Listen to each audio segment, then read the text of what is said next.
Assalamualaikum majikan, hari ini kita akan membahas sebuah kasus yang cukup horor macam kayak di film-film. Dan ini baru aja terjadi di Bandung, tepatnya di Kampung Gajah. Sebuah tempat wisata yang sudah lama terbengkalai dan memang menyimpan banyak cerita-cerita mistis. Ya kalau kalian cari di YouTube juga banyak lah tuh mengenai cerita-cerita horor yang ada di sana sama orang-orang yang pada melakukan penelusuran. Udah terkenal memang itu tempatnya karena lokasinya kan gede banget, kurang lebih 600.000 meter persegi. Yang dulu alasannya sampai tutup itu karena katanya sih bangkrut. Nah, pada tanggal 13 Februari kemarin kebetulan ada YouTuber yang memang melakukan penelusuran di sana. Namun yang nggak disangka-sangka adalah mereka ini melihat sebuah penampakan. Tapi bukan penampakan hantu, melainkan mayit, gengs. Jadi ada mayit yang sudah membusuk tergeletak di dalam Kampung Gajah.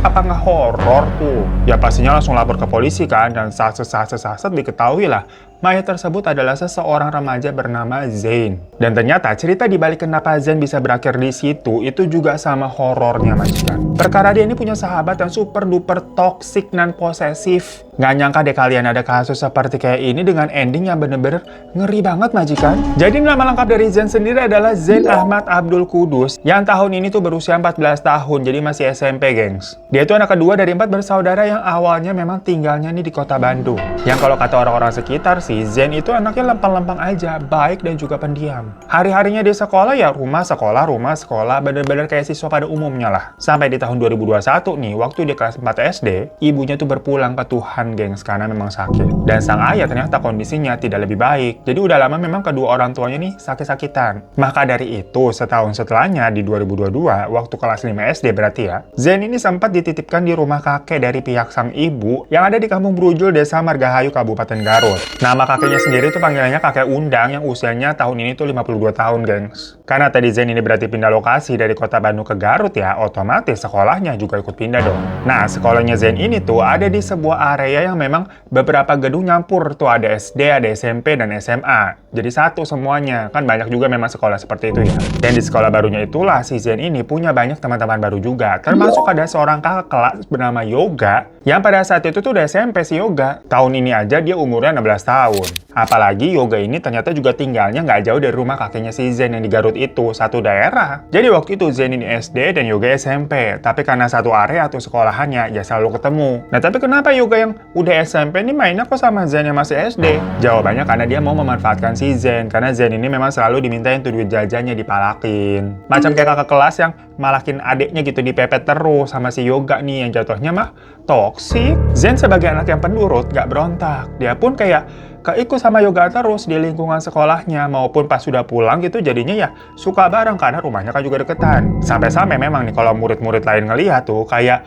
ini kakak adik atau gimana sih, soalnya berduaan terus. Tapi Yoga ini tuh macam lebih ke kakak yang protektif dan dominan banget gengs. Bisa dibilang dia manipulatif juga ya, karena kan tadi uang jajannya si Zain selalu dia rebut. Terus kalau misalkan Zain ini nggak nurut ataupun si Yoga lagi kesel, Zain ini suka jadi samsak, dipukulin. Dan Zain juga selalu diancam nggak boleh ngadu ke siapa-siapa, mau ke guru ataupun ke kakeknya. Ya namanya diancam sama orang yang lebih tua ya, macam kayak dilabrak kakak kelas gitulah. Jadi Zain ini selalu patuh. Dan ternyata memang setelahnya ini diduga Yoga itu kayaknya suka sama si Zain. Ya. Jadi ini emang kayak orang problematik yang suka sama seseorang, tapi dia kan tahu ya kalau hal tersebut tuh salah karena ini jatuhnya laki sama laki. Jadi outputnya dia ini semacam kayak ingin mendominasi, membuat orang yang dia suka nih selalu deket sama dia dan nurut. Bener-bener macam kayak punya pacar toksik, tapi ini tuh laki sama laki konteksnya, tapi Zain ini normal ya. Yang kalau dari POV-nya dia mungkin menganggap Yoga adalah kakak kelas yang harus dihormatin aja. Zain ini nggak suka sama si Yoga, enggak. Nah tapi dari POV-nya si Yoga, saking dia nggak mau jauh dan pengen deket sama Zain terus, dia tuh bahkan sering memaksa Zain untuk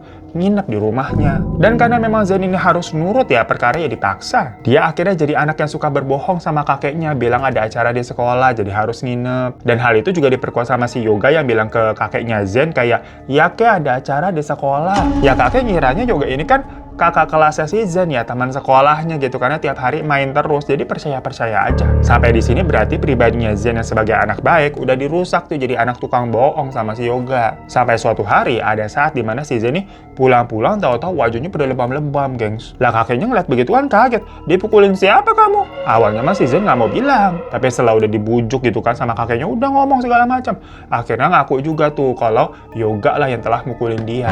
Di situ juga akhirnya Zain cerita semuanya tentang kelakuannya Yoga dari awal sebenarnya tuh Yoga bagaimana. Pokoknya semenjak si Zen pindah ke sekolah dan ketemu si Yoga, dia tuh sering diperas, diancam, terus dirampas juga uang jajannya. Pokoknya Zen selalu dipaksa buat nurut sama si Yoga. Pas sudah mengetahui semua itu, kakeknya ya langsung melarang Zen untuk gak usah deket-deket sama Yoga lagi kalau begitu. Dan kakek Unang ini tentunya juga langsung ngawasin Zen nih, memastikan Yoga udah gak bisa deket-deket sama cucunya lagi. Cuma kan tentunya si kakek Unang ini hanya bisa ngawasin Zen waktu dia lagi di rumah. Misalkan kalau tahu-tahu Yoga datang gitu kan, gak boleh, kamu udah gak boleh main sama si Zen lagi. Zen juga udah gak boleh keluar-keluar, gak boleh nginep lagi. Nah masalahnya kalau lagi di sekolah gimana cara ngawasinnya? Jadilah kalau di sekolah si Yoga masih bisa dengan bebas deketin si Zen. Yang kali ini tapi tuh macam kayak cowok-cowok deketin mau minta maaf. Karena kan di situ si Zen udah cerita sama kakeknya dan sekarang si Yoga jadi terbatas untuk bisa menemui si Zen di luar sekolah. Nah makanya si Yoga ini kayak baik-baikin si Zen tuh di sekolah, dirangkul-rangkul sampai dielus-elus begitu kayak orang lagi mau PDKT. Lah guru-guru yang lihat hal itu merasa aneh dong, itu kok si Yoga ngelus-ngelus si Zen? Terlihatnya udah nggak normal, bukan kayak kakak kelas ke adik kelas. Akhirnya dilaporin lah ke kakek Unang tuh. Kalau kedekatan Yoga ini kok kayaknya sus banget. Macam kayak orang yang suka gitu, bukan sekedar perhatian dari kakak ke adik. Ya mendengar kalau ternyata Yoga masih beraksi di lingkungan sekolah tanpa bisa kakek Unang ini pantau, akhirnya sang kakek melaporkan masalah tersebut ke pihak RT untuk memanggil orang tuanya si Yoga nih. Perkara kan masih satu daerah mereka, jadinya ya RT-nya sama. Ya udah didudukin nih, dua keluarga nih. Intinya mau dirembukin secara musyawarah cenah. Dimana dari pihak keluarganya Zen ini meminta Yoga itu jangan deketin Zen lagi. Tolong bilangin itu si Yoga ya, jagain anaknya Pak, Bu. Dan Zen juga pokoknya udah nggak boleh ketemu sama Yoga. Udah putus hubungan aja, nggak usah ngobrol. Namun ya walaupun di pertemuan tersebut pihak keluarganya Yoga sudah mengiyakan, tapi mereka juga nggak bisa mengontrol keadaan waktu lagi di sekolah. Ya oke lah, guru-guru kan juga dibilangin. Tapi pas pulang sekolah menuju ke rumah nih, itu kan ada gap kosong berarti. Berarti mereka udah nggak di lingkungan sekolah, tapi juga belum di lingkungan rumah. Nah di situ si Yoga masih aja mepetin si Zen, kecintaan emang dia. Karena kekhawatiran yang sepertinya Yoga ini tidak bisa dijauhkan ya, dan Zen juga jadinya ketakutan terus. Makanya di tahun 2025 setelah Zen udah lulus SD, kakeknya memutuskan untuk memindahkan Zen ke Bandung lagi untuk tinggal di rumah saudaranya dari pihak ayahnya sekarang. Kalau kakek Unang sendiri kan dari pihak ibunya Zen kan. Ya udah akhirnya Zen tinggal di sana dan pindah sekolah lagi pastinya kan, sekaligus ya masuk SMP. Dia itu sekolah di SMP Negeri 26 Bandung. Ya tujuan utamanya bukan hanya pindah SMP, tapi biar kagak ketemu si Yoga-Yoga itu lagi. Karena kan kalau masih sekolah yang di Garut itu bakal ketemu terus jadinya. Perkara kakeknya sendiri ini udah merasa nggak beres dengan perilakunya Yoga. Ya pastinya sebagai kakek khawatir nih sama masa depan cucunya. Udahlah digebukin tapi disukain juga sama laki-laki, begitu kan kacau. Dan di Bandung, Zen ini jadi punya kehidupan baru. Teman-temannya juga baru semua baik-baik. Masa SMP Zen ini jadi normal lah, tidak ada tekanan dari siapa-siapa dan dia bisa menjalani hidupnya dengan baik. Namun di tempat lain di Garut nih, si Yoga yang ditinggalin si Zen galau majikan. Ini serem sih ya. Dia tuh sering posting kata-kata galau di akun TikToknya dan itu terang-terangan maksudnya memang ditunjukkan untuk si Zen. Karena memang pakai hashtag Zen begitu. Ada nih yang tulisannya satu kejadian merubah segalanya dengan hashtag Zen terus hashtag sahabat. Terus di bio akunnya juga ditulis yang aku khawatirkan sudah terjadi. Tetap sabar walaupun tidak ikhlas. Kayak apaan banget gitu galaunya, terlalu aneh. Macam kayak orang putus cinta. Dia juga banyak banget tuh nge-repost quote-quote galau. Macam ada quote, istirahatlah yang kamu takutkan sudah terjadi. Nah disitu dia nulis komen, yang ku takutkan adik pergi, itu sudah terjadi. Ada quote lain nih, ternyata sejauh apapun aku melupakanmu, aku tetap merindukanmu. Dikomenin lagi tuh sama si Zen nih.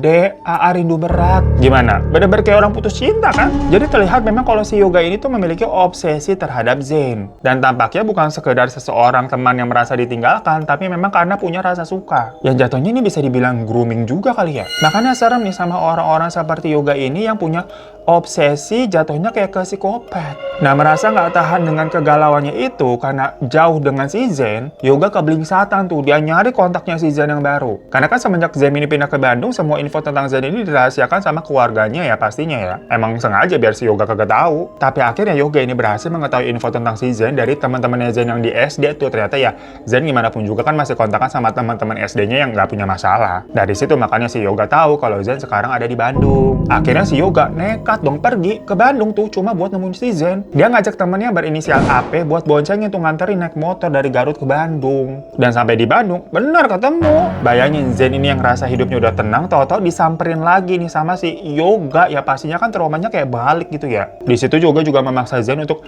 foto bersama, katanya buat kenang-kenangan. Lah apa banget, orang Zen ini juga udah males takut sama dia ya. Kayaknya memang si Yoga ini punya pemikiran sendiri kalau Zen ini mau juga sama dia. Abisnya udah jelas-jelas ekspresi jadi foto itu Zen kayak orang malas gitu. Diam aja ketemu si Yoga.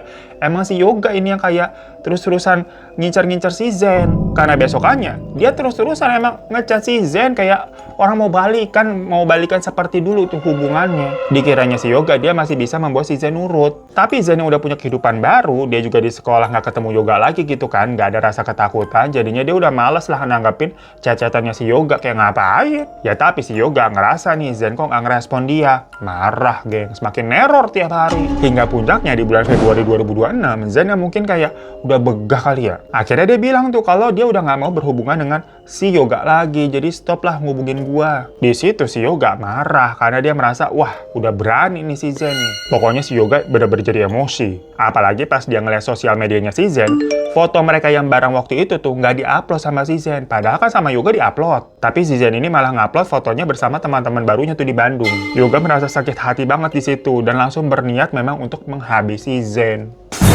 Jadi timbul amarah karena merasa ditolak, udah ngerasa nggak dianggap, bener-bener kayak cowok abis diputusin. Hingga di hari Sabtu tanggal 9 Februarinya, Yoga merencanakan semuanya. Jadi semua ini memang sudah direncanakan ya. Dia pergi tuh ke Bandung dengan membawa sungkur kayak semacam belati gitu yang dia taruh di dalam jok motor. Lagi-lagi ya si Ape tuh yang suruh nganterin ke Bandung. Emang benalu banget ini si Yoga nih. Ya udah mereka pokoknya berangkat tuh ke Bandung. Tujuannya langsung tuh ke SMPN 26 tempat Zen bersekolah. Sampai depan gerbang mereka nungguin tuh Zen pulang sekolah. Hingga akhirnya bel berbunyi dan gak lama Zen memang kelihatan tuh keluar dari gerbang bersama teman-temannya. Nah Yoga langsung nyamperin dan mengajak si Zen pergi. Ya Zen mungkin kalau ditelepon berani ya waktu dia bilang udah gak mau berhubungan dengan Yoga lagi. Tapi pas didatengin begitu, dia langsung kayak dirangkul gitu kan, kayak ditekan. Pastinya jadi ketakutan lagi, gak berani nolak. Terpaksa deh dia ikut boncengan bertiga sama si Ape. Mereka pergi tuh menuju ke Kampung Gajah, gengs. Gak jelas banget kan maksudnya, tahu-tahu dibawa ke Kampung Gajah yang mana di situ kan sepi karena udah lama terbengkalai.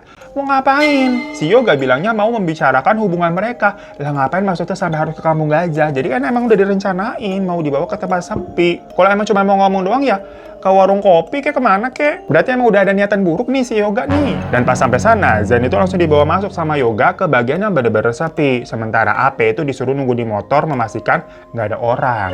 Yang diam-diam Yoga sudah menyelipkan sangkur yang dibawanya tuh di dalam jaket. Yoga dan Zen berjalan tuh sampai menemukan ada kayak bangunan rumah kosong gitu di dalam Kampung Gajah. Udah terbengkalai, udah rusak rumahnya. Nah di situ Yoga mulai menanyakan alasan kenapa Zen ini menjauh. Dan kemarin nih bilang katanya nggak mau ketemu lagi. Ya sosokan pakai nanya. Tentunya Zen menjawab kalau dia ngerasa udah gak nyaman dengan Yoga yang selalu posesif dan selalu membuatnya di bawah tekanan. Mendengar itu, emosi Yoga langsung naik lagi. Dia ngeliat tuh ada botol beling karena kan di sana banyak sampah ya. Si Yoga ambil untuk dipukul ke kepalanya Zen sampai botolnya pecah. Otomatis Zen langsung jatuh kan. Nah di situ Yoga langsung mengeluarkan sangkurnya dan menikam perutnya Zen tuh berkali-kali. Ya udah Zen terkapar dengan berlumuran darah. Dia sempat minta tolong tapi kan suaranya nggak bisa kedengaran siapa-siapa. Itu tempat sepi banget, Kampung Gajah juga luas. Setelah Zen udah nggak bisa ngapa-ngapain tuh di bawah merintih kesakitan, Yoga ngambil jaketnya si Zen sama handphonenya si Zen yang katanya buat kenang-kenangan agar dia bisa terus ingat dan mencium bau tubuhnya si Zen. Gila ya, sakit nih orang emang nih. Abis itu ya udah Zen ditinggalin sama Yoga sendirian, gak berdaya di sana. Dia balik menemui si Ape dan bilang kalau dia telah menghabisi Zen. Jadi Ape pun tahu rencananya si Yoga. Bener-bener apa kabar dunia? Ya udah setelahnya mereka baliklah ke Garut. Sementara keluarga si Zen di rumah mulai khawatir karena kok ini sampai sore Zen belum pulang. Tiba-tiba ada temennya Zen yang bernama Iki, teman sekolahnya yang di Bandung sana, bilang kalau katanya Zen diculik. Jadi si Yoga nih dengan maksud untuk menyamarkan alibi, dia kan tadi ngambil handphonenya si Zen ya. Nah Yoga ini ngechat salah satu temennya si Zen yang ada di kontak tuh yang bernama Iki, yang seolah-olah itu Zen sendiri yang nulis ke Iki. Dimana kayak bilang, aku diculik nih sama 2 orang pakai mobil. Ya Iki kaget lah, maksudnya ini beneran apa enggak? Makanya dia coba untuk video call, untuk ngeliat kan situasinya ini bener si Zen diculik atau gimana. Ya tapi kan sama si Yoga nggak mungkin diangkat, ntar ketahuan kan itu bukan Zen, si Yoga yang ngetik sendiri. Dia balas lagi tuh dengan chat untuk bilang, jangan telepon nanti ketahuan, soalnya aku lagi megang HP nih di dalam mobil. Makanya mendapatkan pesan seperti itu, Iki langsung laporan ke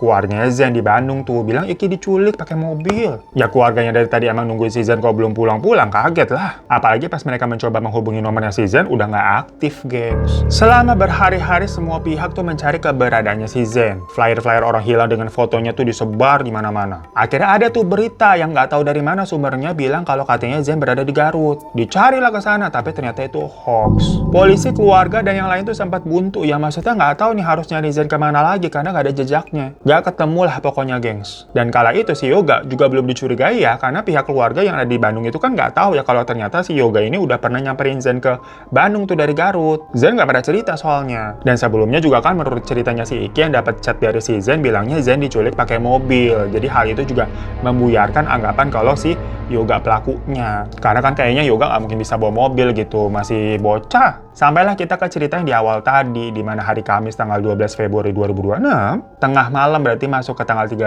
ya. Ada nih YouTuber asal Banten namanya Kang Sukanang Aprisana. Dia tuh punya channel namanya TTM, Tim Terobos Mitos, yang memang kontennya suka penelusuran ke tempat-tempat angker. Nah hari itu dia melakukan live streaming, yang tujuannya adalah uka-uka di Kampung Gajah. Dengan catatan ternyata dia juga udah beberapa kali tuh ke sana, melakukan syuting di sana karena ya memang Kampung Gajah itu kan luas banget dan terkenal serem ya, apalagi kalau malam. Tempat-tempat spot-spot yang bisa dilakukan uka-uka tuh banyak. Dan di awal juga semuanya berjalan normal-normal aja. Mereka menelusuri tuh area Kampung Gajah sampai ke area bangunan rumah yang terbengkalai itu. Nah di situ mereka mencium kok kayak bau-bau busuk, kayak ada aroma bangke. Awalnya tuh dikira itu bangke hewan dong, secara tempatnya kan begitu ya wajar aja. Apalagi kebetulan memang ternyata ditemukan ada bangke kucing dekat situ. Jadi ini kebetulan banget. Namun pas disamperin itu kayak baunya bukan berasal dari bangke kucing ini, beda nih. Arahnya lebih nyengat dari arah rumah. Makanya sama mereka dicari tahu. Agak center gitu kan, dilihat ke arah rumah yang terbengkalai itu. Ketakutan kan kirain ada penampakan atau gimana. Soalnya kan banyak cerita-cerita kalau ada penampakan setan kan baunya macam-macam. Ada bau gosong, bau melati, bau pandan, sampai bau bangke. Macam kayak bau-bau anyer darah gitu loh. Nah ternyata di depan rumah itu tuh memang kayak ada sesuatu yang terbaring di atas lantai. Di awal dilihat itu boneka atau apa. Pas dideketin ternyata sama orang sudah membusuk dengan adanya luka di perut. Ya panik lah ngeliat begitu. Buru-buru mereka matiin live streamingnya. Karena kan itu sensitif banget jatuhnya ya. Dan lapor lah langsung ke satpam setempat. By the way, tapi untungnya memang dari awal itu semuanya mereka rekam ya. Jadi ada bukti kalau mereka memang tuh nemuin doang gitu loh. Nggak ada sangkut pautnya dengan kejadian tersebut. Benar-benar sebuah kebetulan yang tidak disangka-sangka, semacam kayak cerita film. Ada sekelompok orang yang melakukan penelusuran untuk direkam. Lah, malah beneran nemu sesuatu yang horor. Pokoknya setelah memastikan kalau ternyata itu beneran adalah mayat orang, ya laporlah ke polisi. Sama polisi langsung diamanin tuh, dibuat TKP gitu kan. Dan mayat itu dibawa ke Rumah Sakit Bayangkara Sartika Asi Bandung buat diotopsi dan diidentifikasi. Karena kan konteksnya belum tahu kan itu siapa. Namun yang jelas, mayat tersebut adalah laki-laki, masih remaja nih, memakai seragam SMP 26 Bandung. Yang mana hal itu tuh memudahkan polisi untuk mencari tahu langsung ke SMP 26 ya, nanyain perihal ini nih murid sana bukan. Ya pihak sekolah yang melihat fotonya kaget dan langsung bilang, iya ini salah satu murid di sini yang memang sudah berhari-hari hilang, namanya Zen. Dari situ keluarganya Zen ya dihubungi, dibilang ini Zen udah ketemu tapi sudah tidak bernyawa. Semua orang shock lah dengernya, kayak kok bisa anak sebaik Zen berakhir seperti itu. Ya langsung dicari tahu kan ini siapa nih pelakunya yang jahat banget. Kakek Undang langsung mikir ini nih kayaknya pelakunya Yoga. Ya alasannya dia mindahin Zen ke Bandung kan karena si Yoga yang neror mulu. Nah di sisi lain, murid-murid dari SMP 26 itu diinterogasikan sama polisi. Kayak, ada nggak kalian yang ngeliat si Zen terakhir kali pas pulang sekolah? Ternyata ada saksi tuh yang ngeliat si Zen ini diboncengin motor sama dua orang. Jadi bertigaan mereka tuh pergi. Abis itu Zen dinyatakan hilang. Lah kok beda nih sama ceritanya si Iki yang katanya dia dapat chat dari Zen, dia diculiknya pakai mobil. Tapi ini kalau yang ngeliat di SMP pakai motor. Dari situ makanya polisi langsung menduga, jangan-jangan yang ngechat si Iki ini adalah pelakunya sendiri, bukan si Zen. Akhirnya dilacak tuh nomor ponselnya Zen yang terakhir kali cacatan sama si Iki, yang ternyata lokasinya ada di kampungnya kakek Undang, tempat si Yoga emang tinggal juga di situ. Ya udah fix kalau begitu, dugaannya semakin kuat kalau si Yoga lah pelakunya. Cuma pas polisi ke sana, Yoganya mah udah kabur, kagak ada di rumah, cenah. Ternyata dia pergi sama Ape ke Tasikmalaya. Ini agak konyol, gengs. Namanya juga mungkin bocah ya, bisa dibilang kan mereka masih muda-muda banget di bawah umur. Bingung tuh mereka di Tasikmalaya mau ngapain, mau kemana, duit kagak ada. Jadinya lontang-lantung aja udah di jalan. Mau nginep di mana coba? Makanya setelah beberapa hari itu, akhirnya mereka balik lagi ke rumah. Apa kabar dunia? Macam kayak anak kecil yang sok-sokan minggat gitu kan, tapi habis itu lapar. Jadinya balik lagi ke rumah minta makan. Ya polisi yang mendengar kabar Yoga udah balik nih, di hari Minggu tanggal 15 Februari langsung disamperin tuh ke rumah dan ditangkap si Yoga sama si Ape tuh di rumahnya masing-masing. Di situ polisi juga menyita tuh handphonenya Zen yang dibawa sama Yoga, jaketnya Zen sama Sangkur. Jadi jaketnya Zen aja juga masih dibawa-bawa masih Yoga, saking kagak bisa move on-nya dia. Setelah ditangkap dan interogasi, kalau si Ape ya dia mengakunya hanya nemenin dan nganterin Yoga aja. Sementara semua yang mengeksekusi Zen itu ya dilakukan sama Yoga sendiri. Dan Yoga memang nggak mengelak, dia mengakui semua perbuatannya. Dimana dia bilang motifnya itu karena sakit hati, perkara hubungan pertemanannya diakhiri sama si Zen, udah nggak mau hubungan sama dia lagi. Dia merasa si Zen ini membuangnya karena punya teman-teman baru di Bandung. Bener-bener Yoga ini posesif mentok ditambah obsesi yang sangat menakutkan. Maka dari itu, Yoga dan Ape dijerat hukuman dengan pasal pembunuhan berencana dengan ancaman hukumannya maksimal seumur hidup hingga ya hukuman mati bisa karena ini berencana. Cuma masalahnya mereka di bawah umur. Ya karena kasusnya masih berjalan jadi memang belum ada putusan resminya ya majikan ya. Keluarga Zen sendiri tentunya pengen ya pelaku ini mendapatkan hukuman yang paling berat. Kalau bisa maksudnya hukuman mati karena nyawa harus dibayar sama nyawa. Apalagi di sini konteksnya Zen kan nggak salah apa-apa. Dia ini semacam mau menghindar aja dari orang macam si Yoga. Ya kalian sendiri juga mungkin kalau di posisinya Zen juga akan melakukan hal yang sama ya. Ngapain berhubungan dengan orang kayak begitu? Hingga akhirnya Zen ya sudah dikuburkan nih sekarang di tempat yang layak. Bukan lagi digeletakin di tempat terbengkalai yang serem ya, melainkan sudah dikuburkan di Garut bersebelahan dengan makam sang ibu. So itu majikan sebuah kasus yang sempat ramai kemarin karena ada YouTuber yang melakukan live streaming di sebuah tempat horor dan menemukan adanya hal horor beneran. Cuma kan kebanyakan beritanya tuh dibilang hanya YouTuber menemukan mayat di Kampung Gajah begitu kan. Dimana yang lebih ditekankan itu peristiwa YouTuber yang menemukan mayat saat live streaming di tempat angker. Tapi ternyata cerita dari Zen yang ditemukan di sana itu juga kita nggak expect ya, karena ini ada kakak kelas yang terobsesi dan posesif sama dia. Apalagi kakak kelasnya juga sama-sama laki-laki. Beberapa kabar dunia udah nggak paham lagi kita. Dan Kampung Gajah sendiri udah banyak cerita horornya, ditambah hal seperti ini ya tambah horor. Namanya tempat terbengkalai seluas itu ya. Ada satpamnya sih katanya yang jaga di pintu utama. Tapi kan karena seluas itu nggak keurus, cuman jaga di depan doang. Jadi banyak orang yang dengan mudah masuk lewat arah-arah yang lain. Kalau udah sampai dalam ya satpamnya di depan juga nggak bakalan tahu apa yang terjadi di dalam. Jadi banyak orang juga yang resah kayak Kampung Gajah ini takutnya disalahgunakan untuk tempat-tempat yang nggak bener gitu maksudnya majikan. Ya kayak kasus seperti ini. Tapi semoga sekarang Zen udah tenang ya dan keluarga yang ditinggalkan bisa diberi ketabahan serta pelaku dihukum seberat-beratnya. Dan selalu doa yang sama juga, semoga kita dijauhkan dari orang-orang modelan Yoga. Terima kasih ya majikan semua ya, mohon maaf kalau ada salah-salah kata. Sampai jumpa lagi kita di video-video Misteri selanjutnya. Assalamualaikum warahmatullahi wabarakatuh. Misteri dunia orang pada kenapa? Misteri dunia memang sudah pada gila.